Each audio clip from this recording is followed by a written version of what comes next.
when you live in a fishing village like Elci and I do, it's important to get out of the house once in a while to go check out nearby towns, like we did in this segment where we took Bella along and we went out to have lunch in nearby Itacare in Bahia. So we're in Itacare to walk around and have some lunch. Itacare is about 35 minutes away from where we live, and we don't come here often enough. I think we're going to start coming here more often because usually we go towards Ilhéus for grocery shopping and other shopping, etc. But Itacare is a beautiful town. I wouldn't want to live here. It's too touristy and gets really busy. But Itacare has some great restaurants and some amazing beaches. So it's good to come here once in a while, just to break the monotony of where we live. Right, Elci?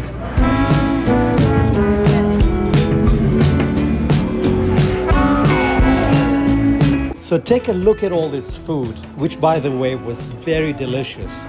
I ordered chicken curry and Elci ordered a muqueca with heart of palm and plantain and a side salad. The food was so much that we had to take some home for dinner that same day.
Absolutely yummy. And our fruit trees, we don't spray them with anything. This is all natural, 100% natural. How fruit is supposed to be. Let's see, we've got lemons, we've got chicus is what these are called in India. We've got pineapples, we've got coconuts, we've got jambu, we've got jackfruit. I'm sure I'm missing a few more. Oh, we've got sugarcane. Amazing, huh?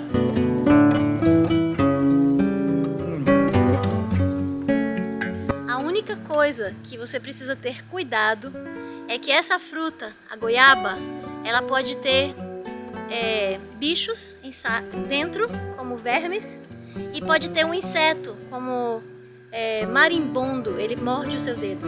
Como essa aqui, ó. Tinha um bicho comendo, tá vendo? Provavelmente um marimbondo. E dói muito. Before you eat them, it's a good idea to look to see if there are any insects inside, because these fruits are very popular because they're soft-sided. They're very popular with insects to crawl in and eat the fruit. So you don't want to be eating the insect. Now, if you like insects, go to town.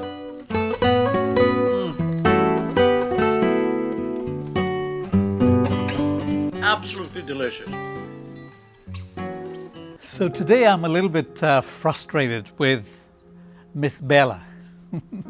You're wondering why? Well, this morning at the crack of dawn, I think I woke up at 5 o'clock in the morning with the intention of taking Bella with me to the beach. To walk the beach as the sun was rising. Sunrise today was scheduled for 5:35, so we were at the beach at around 5:20. So it was beautiful, as you can see here in this video. But Bella was starting to squeal and make noises, and it was kind of frustrating me, and I was wondering why. I first thought maybe she needed to poop or something, but I didn't want to let her loose to run on the beach because there were other people there also walking the beach, waiting for the sun to rise. And she still kept making those noises. And I was wondering what's going on. And then I saw in the distance there was a man walking with two dogs, also on leashes, because there's a law here that is rarely followed by people, especially during the tourist season. People just let their dogs run on the beach free. But I had her on the leash, and there was another person with two dogs also on leashes. That's when I realized that Bella was whining because she wanted to be loose to go play with those dogs. She really gets super excited when she sees other dogs. So what I'm thinking, I was telling Elci this morning when I came back from the beach, kind of flustered and frustrated because I couldn't really have a good walk because she was pulling at the leash and this and that, not something that she normally does. I guess we need to take her more often to the beach to get her used to doing the right thing. But I was telling Elci, maybe we need to take her to a pet hotel and leave it there for a few days for her to have some social time with other dogs so that she's not super excited every time she sees other dogs and wants to go play with them. Because here in our compound, the entire thing is walled off. We have 3.5 meter walls everywhere. So there's no chance for her to go out or other dogs to come in to socialize with her. So that was my morning today. A little bit frustrated, but it's a beautiful day. Maybe I'll have another chance to take Bella with me to the beach. Hopefully there won't be too many people or too many other dogs out there, and she'll be able to get her time at the beach without frustrating me.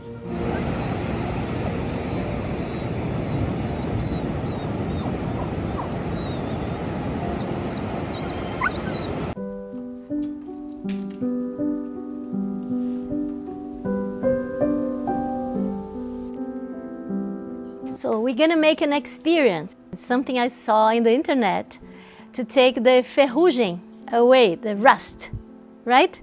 So it is house stuff, things that you have in your house. And let's see if it really works, right? Okay.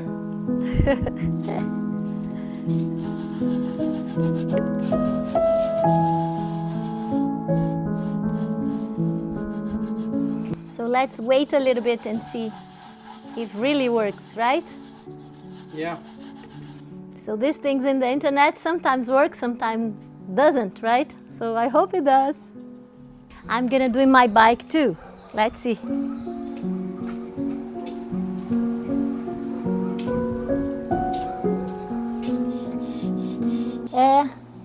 I don't know. In the internet looks like a magic. Here it doesn't happen the same way. Maybe they were trying to sell you something. No, this is not a product that you buy. It's just vinegar and a laundry soap, you know? Okay. So, I don't know. Maybe I have to wait a little bit more. I don't know. What do you think, Belle? You think that works? She's analyzing. She's smelling it and trying to figure it out. Nope, don't come to lick me. You know, I don't like licking. Go. No licking. Your father is the one that likes dogs' kisses, not me. No, I never let her lick my face. What are you talking about? She can lick my legs and my hands and arms, but never my face. Did it work, Elci? Okay, so don't believe in everything you see on the internet, right? Even though you asked two people, one saw the other video and did it, and he says it worked, but the material that he was scratching, it was surgical Steel. steel, yes. Okay. So maybe that's why. So here, as you can see, just came off everything that was loose, but then the damage that was already done, it didn't change. So since I was here cleaning something, I decided to clean the whole thing. And now, ta-da! Oh, yeah, I'll see. The tires I didn't clean well, but you know, the other parts. Yeah. Thank you so much for cleaning my bike. You're welcome. Now I can ride to the beach on a clean bike Yes. and it's going to get dirty in exactly 1 hour. But if you do that, you never take a shower. So let me just tell you something that just happened. I came to this beach, which is not so far from where we live, in Bahia, and it was a quiet beach. There were very few people here. There was like a family sitting here to the right, maybe 4 or 5 people, and there was nobody here on the left, except for that furthest cabana number 2. 2 guys showed up, and soon after 2 more guys showed up, and they started drinking. And within an hour, a fight broke out. And this is the first time of 5 years of living in Brazil that I've seen a physical fist fight in front of my eyes. I could hear the punches landing on the faces of one another. It just so happened that I was filming a live video of the beach behind the cabana. And when I realized that things are getting really serious, obviously I stopped the live stream. And then the owner showed up and said, "Man, I'm going to call the cops if you don't leave." And they apologized and they left. And then as they're leaving, she said a few more things. And one of them said, "Oh, we're leaving, but we know where you are. We can always come back, so don't get too crazy." It's the first time in 5 years that I've witnessed something like this. I mean, this is a very laid-back place. It reminded me of what I've heard stories about. This kind of stuff happens in big cities like Salvador, Rio de Janeiro, Sao Paulo, etc., etc. But to see it here, it was a real eye-opener for me. So after they left, the first phone call that I made was to Elci. Now today is Saturday. Elci preaches at church near where we live. So she had just come back home, and I told her what had happened, and she said, "Wow, I've never heard of this." So things here too, as laid back and quiet as it seems, things here too are changing.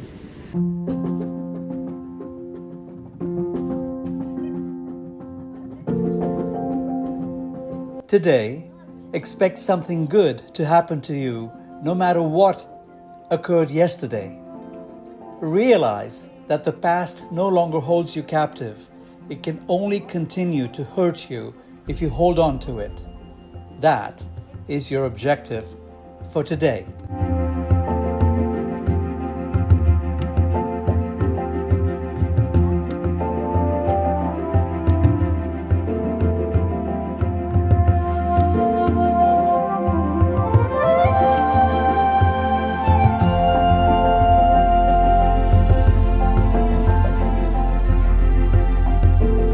So somebody recently asked me, how is it that I speak with an English accent when I was born in India and when I lived in the United States for such a long time? So here's the answer to that. When I was 8 years old, I was shipped off to a boys' boarding school in northern India. And I lived in that boarding school other than the holidays when I came home to visit my parents. My father used to work for Shell Oil, so he was all over the world with my mother, and I would go visit them wherever they happened to be stationed.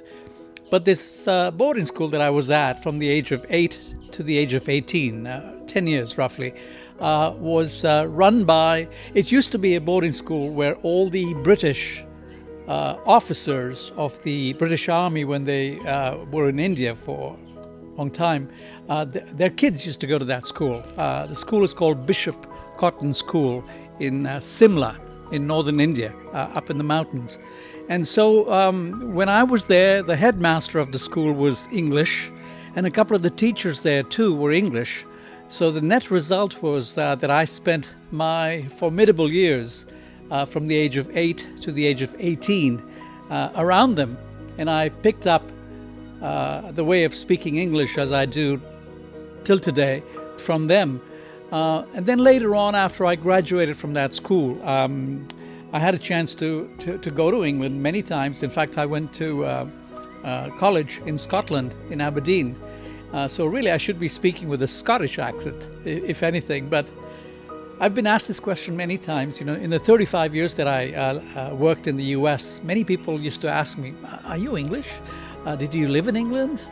How come you speak with an English accent and not an Indian accent or an American accent, where I spent the majority of my life, 35 years. So that's the story as to why I speak with an English accent. After a few months of not using the pool, you can see all the algae that I scraped up from the bottom of the pool. I'm finally getting around to doing it. Elci has gone to Itabuna to take care of some business that has to do with her being a lawyer. And I thought this would be a good opportunity for me to surprise her when she comes back with a clean pool. And it's really sunny and hot for the next couple of days, so I'm sure this algae that I'm taking out and laying out on the tiles is going to dry up, because right now it's very slippery. Once it dries up, it'll be much easier to bag and get rid of. It's the joys of having a pool in a tropical environment and not cleaning it on a weekly basis. But hey, it's all good. You know, when I was a real estate agent in the United States for 35 years, I often had clients with swimming pools, and they would, more often than not, tell me that having a swimming pool is a headache. And they have to spend good money to hire people to keep the pools treated and clean. And there, a lot of my clients had really big swimming pools. This is a little pool. And you can imagine the amount of time it takes to clean and treat and maintain those pools. So there, of course, people would hire professionals to do it. But I completely understand now what everybody used to say to me, that having a pool looks nice, the pool looks great, but if you don't maintain it, it can be a real headache, like you're looking at right now.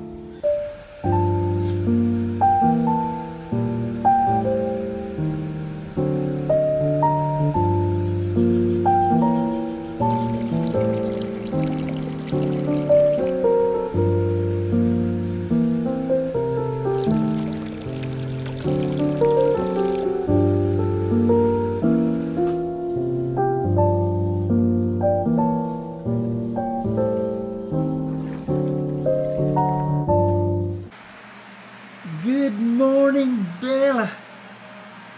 Did you sleep well? Are you hungry? Come on, let's go. So, show you the morning routine. Okay. I put this weight here to keep the bag closed.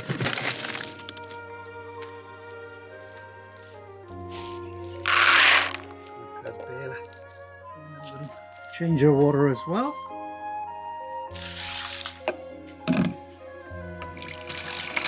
And every couple of days I make sure I wash this bowl with this sponge, which is important to do because it builds up a residue, believe it or not. Time to turn off the lights.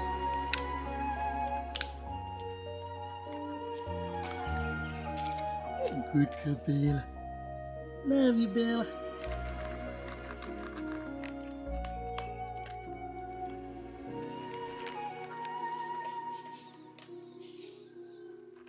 So you see this?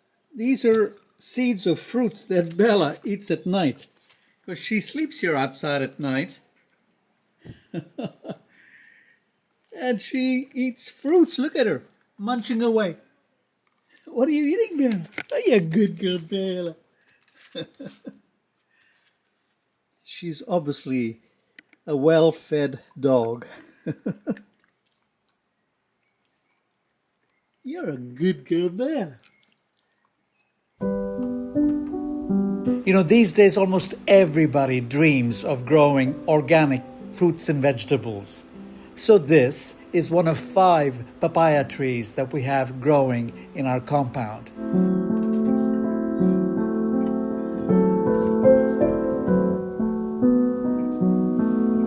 You see, because we've got so many fruit trees of different types in our compound, it's not at all uncommon to see these micro monkeys, literally the size of the palm of your hand.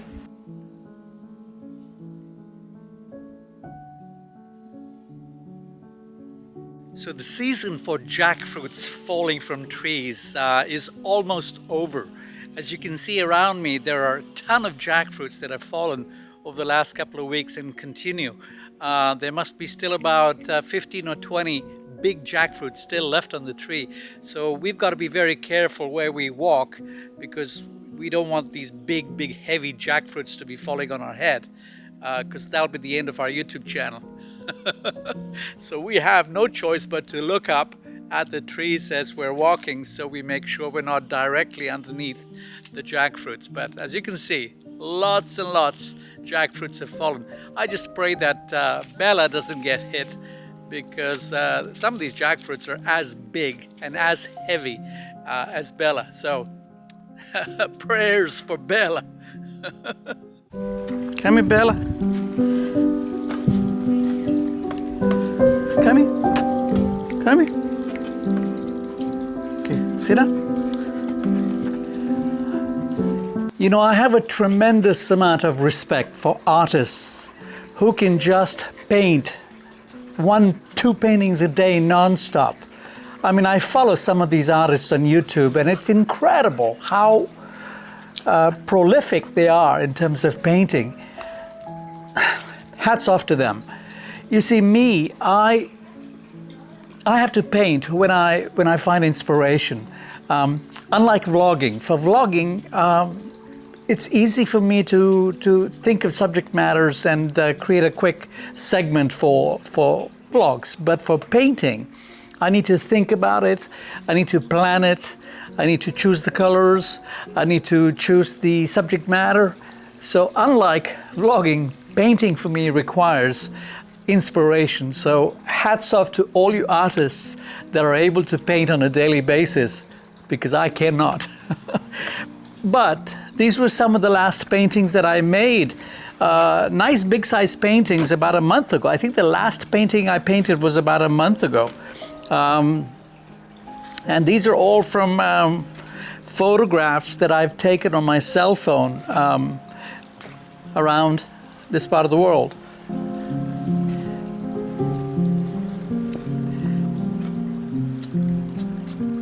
This was actually a friend of mine who's a very popular singer in the area, and I had promised her a painting, I think a couple of years ago, and I finally was able to paint this. I think this was probably my most recent one. I've got a sketch here of the Praça in Serra Grande, which is in Bahia. It's a small town not far from where we live, and the sketch is ready to be painted. I'm hoping to one day go sit in front of the church, which is where this photograph was taken and the sketch was made from the photograph. I'm hoping to one day sit in front of the church and paint it live as I see it. Perhaps I'll make a video about it, perhaps I'll live stream it, I'm not quite sure, but that's my idea for the next painting. Do you like my work? What do you think? Let me know.